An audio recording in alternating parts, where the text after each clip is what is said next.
ඊට පස්සේ මට ඇත්තටම තව කාරණයක් පැහැදිලි කරන්න අවශ්‍යයි. ඒ තමා දැන් ඔය ඉම්පල්ස් වේව් එකක් කොහොමද මාකට් එකක ක්‍රියේට් වෙන්නේ කියලා. ඒ කියන්නේ ඒකේ ටිකක් සයිකොලොජි ඒ කියන්නේ පැත්ත කොහොමද ක්‍රියේට් වෙන්නේ කියලා. අපි ඒකට දැන් මෙහෙම වේව් එකක් ගත්තාම අපිට පේනවා ඔකේ ඉම්පල්ස් එකක් තියෙනවා, කරෙක්ෂන් එකක් තියෙනවා. එතකොට දැන් අපි මේක මුලින්ම කතා කළා මේක සම්පූර්ණයෙන් මාකට් සයිකල් එකක් කියලා. දැන් අපි හිතමු ඕක ටිකක් හයර් ටයිම් ෆ්‍රේම් එකේ කියන්නේ එක්ක වීක්ලි හරි මන්ත්ලි හරි වගේ ටයිම් ෆ්‍රේම් එක එක්ක ඩේලි හරි ටයිම් ෆ්‍රේම් එක සම්පූර්ණ සයිකල් එකක් කියලා. ඒතකොට බුලිෂ් සයිකල් එකක්. බුලිෂ් වේව් එකක් ගිහිල්ලා තියෙනවා ඊට පස්සේ කරෙක්ෂන් එකක් සිද්ධ වෙලා තියෙනවා. ඉතින් දැන් ඔහොම එකක් කොහොමද මාකට් එක ඇති වෙන්නේ කියලා අපි කල්පනා කරලා බැලුවොත් මේක තේරුම් ගන්න එක අපිට ගොඩක් වැදගත් වෙනවා. එතකොට ඇත්තටම දැන් මාකට් එකක් කියන එකක් මූව් වෙන්නේ ෆන්ඩමෙන්ටල් එක. ඒක තමයි අපි කියන්නේ මිනිසුන්ගේ ඉමෝෂන්ස් මත පදනම් වෙච්ච ෆන්ඩමෙන්ටල් එක තමයි මාකට් එකක් ගොඩක් වෙලාවට මූව් වෙන්නේ. ඒකේ තීරුම තමයි ඒ කියන්නේ දැන් ඇත්තටම මොකක් හරි දෙයක ඇසෙට් එකකට කොයින් එකකට හරි ස්ටොක් එකකට හරි මොකක් හරි එකකට ඇත්තටම වටිනාකමක් නැත්තම් ඒකේ ප්‍රයිස් එක අප් වෙන්න හේතුවක් නැහෙනේ. එතකොට හේතුවක් තියෙන්න පුළුවන් කොහොමද?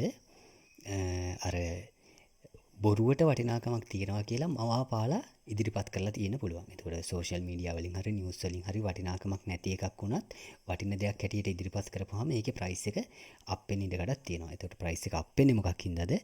අර වගේ වටින දෙයක් කියලා ප්‍රචාරයක් ගියපුවාම කට්ටිය ඉල්ලනවා. ඒතකොට ඉල්ලුමට සරිලන සැපයුමක් නැත්තම් ප්‍රයිස් එක අප් වෙනවා. එතකොට ඔහොම තමයි ඇත්තටම වටින භාණ්ඩයක හෝ ඇත්තටම වටිනාකමක් නැති දෙයක් හෝ ප්‍රයිස් එක අප් වෙන්නේ. ඉතින් අර සප්ලයි ඇන්ඩ් ඩිමාන්ඩ් කියන දෙක මත. එතකොට දැන් ඒක නිසා මිනිස්සුන්ගේ ඉමෝෂන්ස් වගේ දේවල් පදනම් කරගෙන අර නිවුස් වලින් අර වගේ මේ වගේ කරන්නේ මිනිස්සුන්ගේ ඉමෝෂන් අවුස්සනවා. එතකොට මිනිස්සු ගිහිල්ලා බයි කරනවා එක්ක සෙල් කරනවා. එතකොට ඊට අනුකූලව ප්‍රයිස් එක අප් ඩවුන් වෙනවා.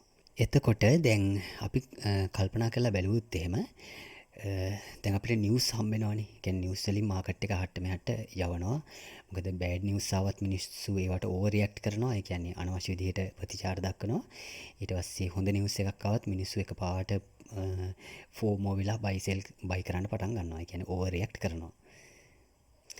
එතකොට දැන් මාකට් එකක බුල් සයිකල් එකක් අපි මේක බුල් සයිකල් එකක් කියලා ගමු. ඒතර බුලිෂ් ඉම්පල්ස් වේව් එකක් පටන් ගන්න හේතු වෙන්නේ ඔයාලා හිතන විදිහට good news එකක්ද bad news එකක්ද? ඒ කියන්නේ හොඳ news එකක්ද නැත්නම් නරක news එකක්ද? ඔයාලා හිතන විදිහට. ඒකට පොඩ්ඩක් කල්පනා කරලා බලන්න මේ සම්බන්ධයෙන්. එතකොට ගොඩක් අයට හිතෙන්න පුළුවන් හොඳ news එකක් ආපුවම තමයි මාකට් එක අප් වෙන්න පටන් ගන්න කියලා. නමුත් ඇත්තටම අපි බේස් එක කියන්නේ ආරම්භයටම ගිහිල්ලා බලපුවාම බුල් සයිකල් එකක් එහෙම නැත්නම් බුලිෂ් ඉම්පල්ස් වේව් එකක් ඇති වෙන්න ගොඩක් වෙලාවට හේතු වෙන්නේ bad news එකක්. එතකොට ඒක නිකන් කන්ට්‍රවර්ෂල් කතාවක් වෙන්න පුළුවන්. ඒ කියන්නේ දැන් අපි හිතමු ඒ කියන්නේ මාකට් එක ඒ කියන්නේ බුලිෂ් ට්‍රෙන්ඩ් එකක් වගේ එකක් පටන් ගන්න නම් ඉස්සෙල්ලා සිද්ධ වෙන්න ඕනේ කැපිචුලේෂන් කියන එක. ඒ කියන්නේ මාකට් එකේ ගොඩක් වෙලාවට මෙහෙම ලොකු ඩම්ප් එකක් ඇවිල්ලා ප්‍රයිස් එක ඩ්‍රොප් වෙන්න ඕනේ. එහෙම ඩ්‍රොප් වුණාට පස්සේ මොකද වෙන්නේ? එතන ඉඳන් බුලිෂ් ට්‍රෙන්ඩ් එකක් පටන් ගන්න ඉඩකඩක් තියෙනවා. එතකොට දැන් මොකක් හරි බෑඩ් නිවුස් එකක් ඇති වෙලා දැන් අපි හිතන්නකෝ බෑඩ් නිවුස් එකක් ඇති වුණාම ප්‍රයිස් එක ඩම්ප් වෙනවා. කියන්නේ ඒකට කියනවා ඒ කියන්නේ බොටම් එකක් හම්බ වෙන විදිහට යටට යනවා බෑඩ් නිවුස් එකක් එක්ක. එතකොට ඒකම තමයි බුලිෂ් ට්‍රෙන්ඩ් එක ආරම්භයක් වෙන්නේ. ඒකයි බෑඩ් නිවුස් එකක් බුලිෂ් ට්‍රෙන්ඩ් එකක් ආරම්භයට හේතු වෙන්නේ. එතකොට ඒක තව ඉදිරියේදී තව පැහැදිලි වෙයි. ඒතර අපි හිතමු දැන් බෑඩ් නිවුස් එකක් වගේ එකක් ඇවිල්ලා ඔන්න මාකට් එකේ ප්‍රයිස් එක කියන්නේ වේගවත් ඩම්ප් එකක් ඇවිල්ලා දැන් කැපිචුලේෂන් එකක් සිද්ධ වුණා. නමුත් බෑඩ් නිවුස් එක තවම මාකට් එකේ තියෙනවා. එතකොට සිද්ධ වෙන දේ තමයි ওই ස්මාර්ට් මනි. ඒ කියන්නේ ඉන්ස්ටිටියුට්ස් ඊට පස්සේ ඇත්තටම ට්‍රේඩ් කරන්න දන්න ප්‍රෝ ට්‍රේඩර්ස්ලා ඊට පස්සේ ගොඩක් මනි තියෙන කට්ටිය ඒ කට්ටිය කරන්නේ මොකද? ওই ඩම්ප් වෙච්ච වගේ ෆන්ඩමෙන්ටල්ස් හොඳ නම් එතකොට එයාලා ඕක බයි කරන්න පටන් ගන්නවා. ඒ කියන්නේ ඩම්ප් වෙලා තියෙන ඇත්තටම වටින ෆන්ඩමෙන්ටලි ස්ට්‍රෝං මොකක් හරි ඇසෙට් එකක් නම් ඒ බෑඩ් නිවුස් එකත් එක්ක ඩම්ප් වුණාම එයාලා මොකද කරන්නේ? ඒක බයි කරන්න පටන් ගන්නවා. ඒතකොට ඇත්තටම බයි කරන්න එයාලට ඔපචුනිටි එකක් හදලා දුන්නේ මොකක්ද? අර බෑඩ් නිවුස් එක. ඒකයි මම කිව්වේ බෑඩ් නිවුස් තමයි බුල් මාකට් එකක් පටන් ගන්න හේතු වෙන්නේ කියලා. එතකොට එහෙම දැන් ඔන්න ස්මාර්ට් මනි බයි කරන්න පටන් ගත්තාම අපි හිතමු ඔහම ඩම්ප් වුණා. ඊට පස්සේ ඔන්න දැන් ස්මාර්ට් මනි ඔක බයි කරන්න පටන් ගන්නවා. එතකොට එයාලා ලොකු වොලියුම් වලින් බයි කරනවා සාමාන්‍යයෙන්. එහෙම ලොකු වොලියුම් වලින් බයි කරාට යාලා ප්‍රයිස් එක ගොඩාක් එකපාරට අප් වෙන්න දෙන්නේ නැහැ. ඒකට හේතුව ස්ලිපේජ් එකක් වගේ එකක් යාලට එන්න පුළුවන්. ඒක නිසා යාලා හිමීට තමයි ওই ස්ටේජ් එකේදී බයි කරන්නේ. එතකොට දැන් ඒක නිසා මේ පළවෙනි වේව් එක ඔන්න දැන් ඉම්පල්ස් වේව් එක එහෙම නැත්නම් බුලිෂ් ඉම්පල්ස් වේව් එක පළවෙනි වේව් එක දැන් හටගන්න පටන් ගන්නවා. එතකොට ඔය අර කියන්නේ මාකට් එකේ තවම බෑඩ් නිවුස් තියෙනවා. ඒක නිසා රීටේල්ස්ලා වගේ කට්ටිය තම ෆෝමෝ වෙලා මාකට් එකට ඇවිල්ලා නැහැ. එයාලා බය වෙලා ඉන්නේ. නමුත් දැන් ස්මාර්ට් මනි වගේ ඒවා බයි කරන්න පටන් ගන්නවා. එතකොට මේ පළවෙනි වේව් එක ගොඩක් ස්ට්‍රෝං නැති නිකන් වීක් වගේ ඉම්පල්ස් වේව් එකක් හැටියට අපිට පේන්න ඉඩ කඩක් තියෙනවා. ඉතින් සමහර අවස්ථාවල ඕක වෙනස් වෙනවා. වෙනස් වෙලා එකපාරට අප් වෙන අවස්ථාවක් තියෙනවා. මම මේ කියන්නේ ජෙනරලි. එතකොට ඕක වීක් ඉම්පල්ස් එකක් හැටියට උඩට යන්න ඉඩ කඩක් තියෙනවා. එතකොට එහෙම ගියාම දැන් ওই ස්ටේජ් එකේ තමයි ඇත්තටම තව මාකට් මැනිපියුලේෂන් වගේ ඒවා ගොඩක් වෙන්නේ.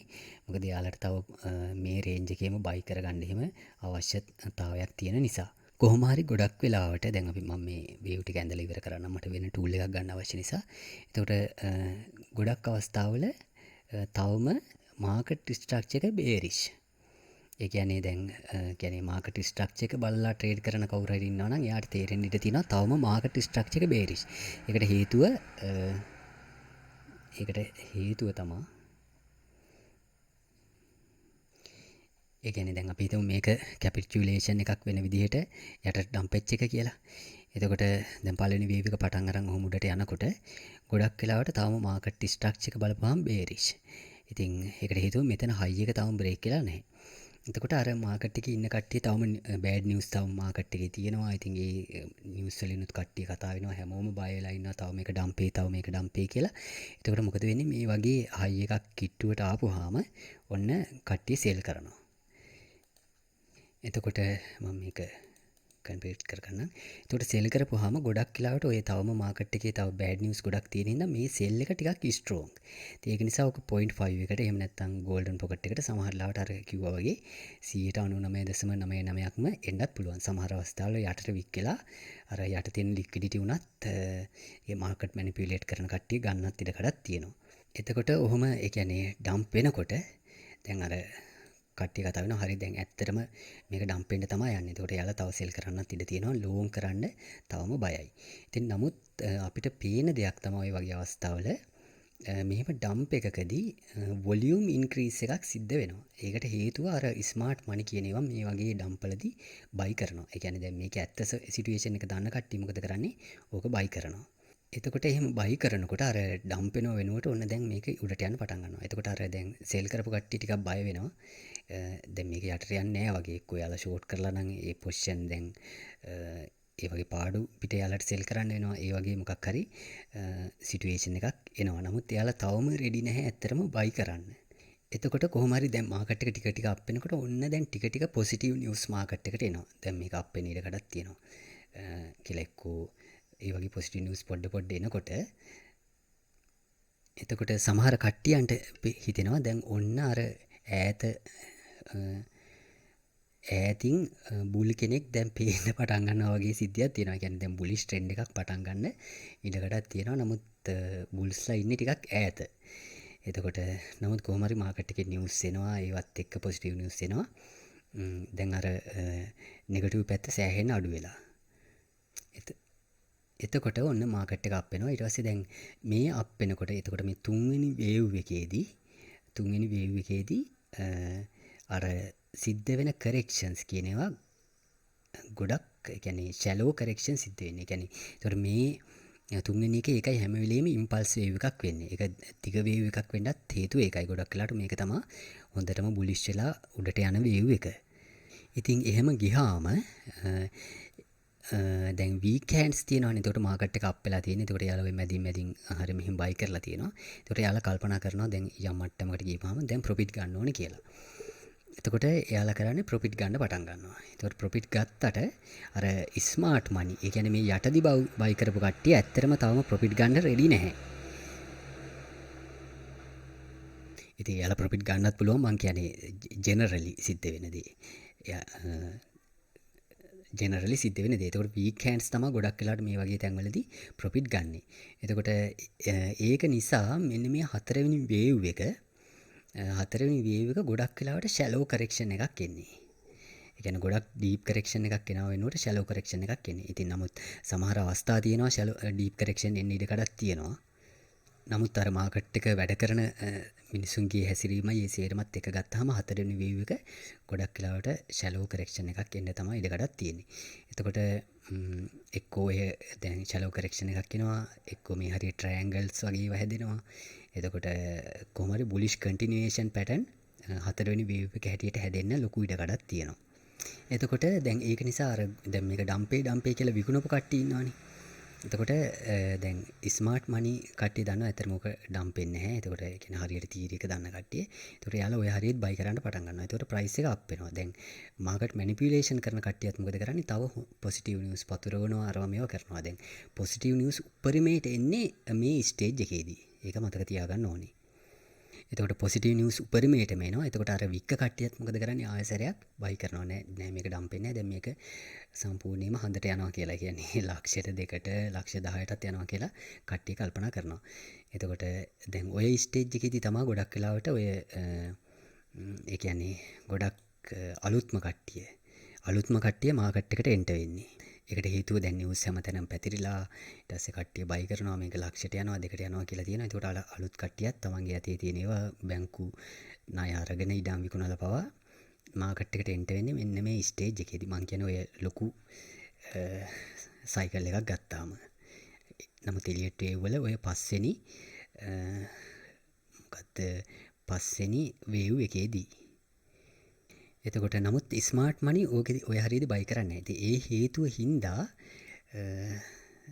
ඒ හේතුව හින්දා මොකද වෙන්නේ ගොඩක් වෙලාවට මේ පස්වෙනි වේව් එකේදී වොලියුම් ඩික්‍රීස් එකක් අපිට දකින්න පුළුවන්. ඒ කියන්නේ වොලියුම් අඩුවීමක්. මොකද බයි කරන්නේ ගොඩක් වෙලාවට රීටේල්ස්ලා අලුතින් එන කට්ටිය. ඊට පස්සේ ඊට අමතරව මාකට් එකේ මොමන්ටම් එක අඩු වෙලා අපිට ඩයිවර්ජන්ස් කියන ඒවා පේන්න ඉඩ කඩකුත් තියෙනවා. ඒ කියන්නේ ඩයිවර්ජන්ස් හැදෙන්න ඉඩ කඩක් තියෙනවා. එතකොට එහෙම වෙලා ඊට පස්සේ වොලියුම් ඩික්‍රීස් වෙනවා. ඊට පස්සේ දැන් මේක සමහරවිට එක්ස්ටෙන්ඩ් වෙලා පස්වෙනි එක ගොඩක් උඩට යන්න පුළුවන්. නමුත් සමහර අවස්ථා තියෙනවා අර දැන් මේක අර අපි කිව්වා ට්‍රංකේට් වෙනවා කියලා. එහෙම අවස්ථා තියෙනවා තුන්වෙනි එකෙන්ට වඩා වැඩිපුර පොඩ්ඩයි උඩට. ඒ කියන්නේ තුන්වෙනි එකේ මට්ටමට එනවා. එක්කෝ ඊට වඩා යටදී ඉවර වෙනවා. ඒ කියන්නේ ඒක ඔය එලියට් හඳුන්වලා තියෙන ෆේලියර් එකක් හැටියට. ඒතකොට එහෙම අවස්ථා තියෙනවා. ඊට පස්සේ මේකෙන් උඩට ගියත් ලොකු මොමන්ටම් එකකින් යන ස්වභාවයක් සමහර අවස්ථාවල පේන්නේ නැහැ. එතකොට ඔය ස්ටේජ් එකේදී රයිසිං වෙජ් වගේ බේරිෂ් පැටර්න් හැදෙන්න ඉඩ කඩක් තියෙනවා. ඉතින් අර ඒ සේරම වෙන්නේ අර හේතුව හින්දා. එතකොට නමුත් අර නිවුස් කොහොමද? නිවුස් තියෙන්නේ උපරිම පොසිටිව් විදිහට. උපරිම පොසිටිව් විදිහට අර සෝෂල් මීඩියා වල ගත්තත් හැම එකේම ගත්තත් පුදුම එක්සයිට්මන්ට් එකක් කට්ටියන්ට තියෙනවා. ඉක්මනට රිච් වෙන්න පුළුවන් වෙයි. තව මේක උඩට යයි එහෙම කියලා. නමුත් වෙන්නේ මොකක්ද? එතකොට වීල්ස්ලා කරන්නේ අර යටදී ඇත්තටම මෙතනදී බයි කරපු අර ස්මාර්ට් මනි ඒ කට්ටිය මොකද කරන්නේ? එයාලගේ බෑග් මේ උඩදී අන්ලෝඩ් කරනවා. එතකොට එහෙම අන්ලෝඩ් කරපුවාම ඒ කියන්නේ අර දැන් හොඳටම අර රීටේල්ලගේ සල්ලි ඇවිල්ලානේ තියෙන්නේ. ඒතර එයාලා අන්ලෝඩ් කරපුවාම මාකට් එක අර ABC උච්චර යටට එන්නේ සෝරි. කියන්නේ කරෙක්ටිව් වේව් එකක් යටට එනවා. කියන්නේ ABC කරෙක්ෂන් එකක්. ඒතකොට මාකට් එකේ එනවා. ඒතකොට මේක සම්පූර්ණ ඉම්පල්ස් එකක්. මේක කරෙක්ෂන් එකක්. ඒතකොට මොකද වෙන්නේ? සම්පූර්ණ මාකට් සයිකල් එක සම්පූර්ණ වෙනවා. ඉම්පල්ස් එක ගිහිලා ඊට පස්සේ කරෙක්ට් වෙනවා. ඊට පස්සේ මාකට් සයිකල් එක සම්පූර්ණ වෙනවා. ආයෙ වේල්ස්ලා මේ හරියදී ඇකියුමුලේට් කරන්න පටන් ගන්නවා. එතකොට ඕක තමයි සාමාන්‍යයෙන් සිද්ධ වෙන්නේ. ඉතින් අර මැදදී පොසිටිව් නිවුස් එන්න පුළුවන්. දැන් මාකට් එක අප් කරන්න හේතු වෙන පොඩි ඒවා. නමුත් ඇත්ත වශයෙන්ම මාකට් එකක බුල් සයිකල් එකක් පටන් ගන්න හොඳටම බෑඩ් ස්වභාවයක් තියෙනකොට. දැන් XRP වල වුණත් අපිට මතකයි අර කේස් එක ඇවිල්ලා තමයි කැපිචුලේෂන් එක සිද්ධ වුනේ. මුලදී මේ නිවුස් එක ආපුවම බැස්සානේ හොඳටම. මට ඉතින් 7 13ට වගේ බැස්සා. ඒ කියන්නේ සෙන්ට්. ඊට පස්සේ ඒ මට්ටමට බැස්සා. අන්න කැපිටියුලේෂන් එක එතන ඉඳන් අප් වෙන්න පටන් ගත්තා. එතකොට ඕක ඩම්ප් වෙන්න පටන් ගන්න කොයි වෙලේ හරි හොඳටම පොසිටිව් නිවුස් ඇවිල්ලා මේක සමහර XRP ඩොලර් 500ට 1000ට යනවා කියලා හිතාගෙන ඉන්න ඇති ඉන්නවට. එහෙම ස්වභාවයක් ඇවිල්ලා තමයි ඊට පස්සේ ඔන්න කරෙක්ට් වෙන්නේ. ඉතින් බිට්කොයිනුත් එහෙමයි. ඉතින් ඒක නිසා ওই සයිකල් එක අපි හඳුනා ගන්න ඕනේ එලියට් වේව් වල ඔය ඉම්පල්ස් වේව් ඇතුලේ තියෙන සයිකොලොජි එක මොකක්ද කියන එක අපිට ওই වේව් හඳුනා ගන්න. එහෙම නැත්නම් මාකට් එකේ තියෙන අවස්ථා හඳුනා ගන්න ගොඩාක් ප්‍රයෝජනවත් වෙනවා. ඔහොම දෙයක් කියන්නේ එලියට් වේව් ආශ්‍රයෙන් අපිට කියන්නේ ප්‍රෙඩික්ට් කරන්න ඇත්තටම අවස්ථා තියෙන නිසා තමයි එලියට් වේව් පාවිච්චි කරලා ඔය අවුරුදු ගණන් එහාට සමහර වෙලාවට මාකට් එකේ ඩිරෙක්ෂන් ප්‍රෙඩික්ට් කරන කට්ටිය ඉන්නේ. ඉතින් එහෙම පාවිච්චි කරන්න පුළුවන් හරියට මේක ඉගෙන ගන්නවා නම් ගොඩක් ඇඩ්වාන්ස් විදියට. එතකොට ඇත්තටම දැන් බිට්කොයින් වල අපි ඩේලි chart එක දාගත්තාම එක්ක වීක්ලි හරි. දැන් මේකේ එක පැත්තකින් එක කියන්නේ මේක මං කියන ග්‍රෑන්ඩ් ස්කේල් එකකින් කියලා. කියන්නේ ලොකු ස්කේල් එකකින් නෙමෙයි. නමුත් යම් ස්කේල් එකකින් අපිට පේනවා ওই සිද්ධිය මේකේ සිද්ධ වෙලා තියෙනවා. කියන්නේ ඔයාලට මතක ඇති දැන් මාකට් කැපිටියුලේෂන් එක සිද්ධ වුණේ මොකක් එක්කද? කියන්නේ බෑඩ් නිවුස් එකක් එක්ක තමයි සිද්ධ වුණේ. කියන්නේ අර වෛරස් එක පැතිරෙනවා කියන සිද්ධියත් එක්ක. ඒකට මාකට් එක ඩම්ප් වුණා, කැපිටියුලේට් වුණා. ඊට පස්සේ එතන ඉඳන් දිගටම මොකද්ද තිබ්බේ? බුල් මාකට් එක තිබ්බේ. බුල් රන් එකක් තිබ්බේ. එතකොට දැන් මෙතනදී හොඳටම පොසිටිව් නිවුස් තිබ්බනම් දැන් ওই 3000 ගානේදී එක්කෝ ඊලොන් මස්ක් බයි කරා එක්කෝ තව කවුරු හරි බයි කරා අරවා මේවා කියලා මේ හරියදී හොඳටම පොසිටිව් නිවුස් තිබ්බනම් එහෙනම් ස්මාර්ට් මනි නෙමෙයි සාමාන්‍ය කට්ටියත් පැනලා මේ හොඳටම ගන්නවා. නමුත් මේ හරියදී තිබ්බේ තනිකරම තිබ්බේ මොනවාද? තව බිට්කොයින් එක්කෝ 1000ට යයි 1000නිත් 15ට යයි ඩොලර් 100ට යයි කී කතා වෙච්ච කට්ටියනේ හිටියේ. කියන්නේ මේ ඩම්ප් එක මතක නම්. ඒතකොට එච්චර කට්ටිය බය වෙලා හිටියා මාකට් එකේ. නමුත් එතන ඉඳන් ඊට පස්සේ මාකට් එක අප් වුණා. ඊට පස්සේ අතර මැදදී අර ට්‍රෙන්ඩ් එකට පොසිටිව් වෙන නිවුස් ආවා. ඉතින් ඊලොන් මස්ක් බයි කරා. ඊට පස්සේ තව ඔය කවුද මයිකල් සේල එහෙම බයි කරා. ඉතින් ඒ වගේ ඒවා ආවා. නමුත් එයාලා බයි කරාට පස්සේනේ ඒක කියන්නේ. ඉතින් ඒ වගේ අවස්ථාවල රීටේල්ලා ෆෝමෝ වෙලා ඊට පස්සේ ඒක ෆලෝ කරනවා. ඉතින් නමුත් මේ ස්ටේජ් එකට එනකොට පස්සෙන් වේව් එකේ ස්ටේජ් එකට එනකොට මේ හරියට බේරිෂ් ඩයිවර්ජන්ස් තිබ්බා. ඊට පස්සේ වෙජ් පැටර්න් තිබ්බා. ඊට පස්සේ වොලියුම් ඩික්‍රීස් එකක් තිබ්බා. නමුත් හොඳටම පොසිටිව් නිවුස් තිබ්බා. එතකොට ඔය ලෙවල් එකේදී තමයි කට්ටිය අපේක්ෂා කරේ බිට්කොයින් ලක්ෂයට යයි, ලක්ෂ 10ට යයි, කියන්නේ මිලියනයට යයි කිය. නමුත් මොකද උනේ? අර යටදී يعني මේ හරියදී බයි කරපු කට්ටිය මෙතනදී අන්ලෝඩ් කරලා මාකට් එකෙන් එක්සිට් වුණා. එතකොට ඉතින් එලියට් වේව් තීරක අභ්‍යන්තරයේ ඔය වගේ මාකට් එක පැහැදිලි කරන්න පුළුවන් සයිකොලොජි එකක් තියෙනවා. ඉතින් ওই කාරණේ මම කිව්වේ ගොඩක් ඉන්ටරෙස්ටිං දෙයක් නිසා. ඉතින් අපි ඉදිරියේදී තව ඊළඟ පාඩමේදී එලියට් වේව් තීරකයේ ඉතුරු වේව්ස් සම්බන්ධයෙන් කතා කරමු. හොඳයි. පරිස්සමින් ට්‍රේඩ් කරන්න කියලා ඉල්ලා සිටිනවා. සුබ දවසක් වේවා කියලා ප්‍රාර්ථනා කරනවා හැමෝටම.